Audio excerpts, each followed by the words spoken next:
সামর্থ্য থাকলে কখনোই গ্রামে থাকা উচিত না। গ্রামে 100 বিঘা জমির মালিক হওয়ার চেয়ে শহরে এক টুকরো ভাড়া বাসায় থাকা অনেক ভালো, অনেক সম্মানের, অনেক আরামদায়ক। গ্রামে স্থায়ীভাবে বসবাস করাটাকে কোন সূচকে এগিয়ে রাখা যায় আসলে? এখানে বেশিরভাগ মানুষ এতই টক্সিক যে তারা তাদের ব্যক্তিগত জীবনের থেকে আপনার জীবন নিয়ে বেশি চিন্তিত। আপনার চুল বড় কেন, আপনি বোরকা পরেন না কেন, অনার্সে পড়লেও মেয়ের বিয়ে দেয় না কেন, বয়স 25 পেরিয়ে গেলেও এখনও জব হয় না কেন, আপনার ব্যাচমেট কেউ বিদেশে গিয়ে লাখ লাখ টাকা কামায়, আপনি এখনও পড়াশোনা করেন কেন, এসব আজগুবি বিষয় নিয়ে তাদের অনেক টেনশন।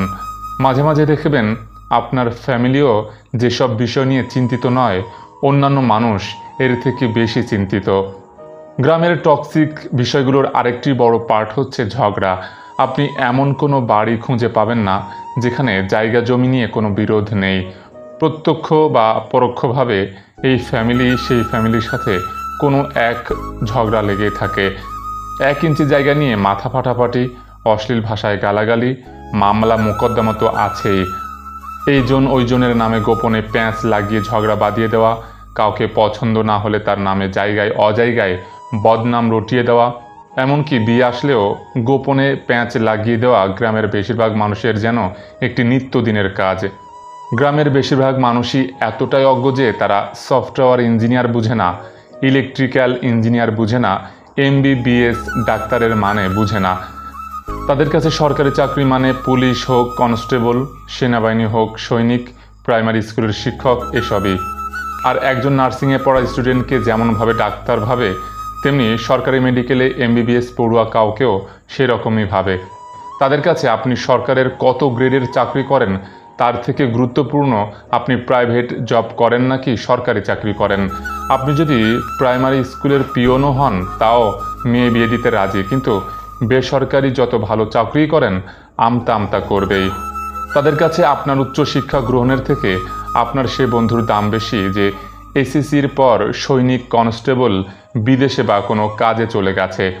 আর টক্সিসিটির সবচেয়ে বিরক্তিকর পার্ট হচ্ছে গ্রামের চায়ের দোকানগুলো। গ্রামের প্রতিটি চায়ের দোকানে চায়ের চুমুক উঠেই গিবত দিয়ে, যেখানে কার বউয়ের বাচ্চা হচ্ছে না, কার বউ প্রেগনেন্ট থেকে শুরু করে রাজনীতি, অর্থনীতি, খেলাধুলা কোনোটারই গবেষণা বাকি থাকে না। আপনি জানেন চায়ের দোকান থেকেই কিন্তু করোনার টিকা আবিষ্কার হয়েছে, যার অধিকাংশই আবার গুজব। এত সবের মাঝেও গ্রামে কিছু আপনার শুভাকাঙ্ক্ষী থাকে যারা আপনাকে বুঝতে চায়, বুঝার চেষ্টা করে, যারা অন্যের ব্যক্তিগত জীবন নিয়ে এত আগ্রহী নয়, যারা মানে উচ্চশিক্ষা অর্জনের থেকে বিদেশে চলে যাওয়া কিংবা কোনো কাজে চলে যাওয়া কখনোই বেটার অপশন নয়, যারা চায়ের কাপে মিথ্যা আর গিবতের ধোঁয়া উঠায় না, তাদের স্যালুট, তারা আজীবন সম্মানপ্রাপ্য। জন্ম থেকেই গ্রামের পলিমাটি গায়ে মেখেও একজন খাঁটি গ্রাম্য মানুষ হয়েও এই কথাগুলো বলার একমাত্র কারণ তিক্ততা।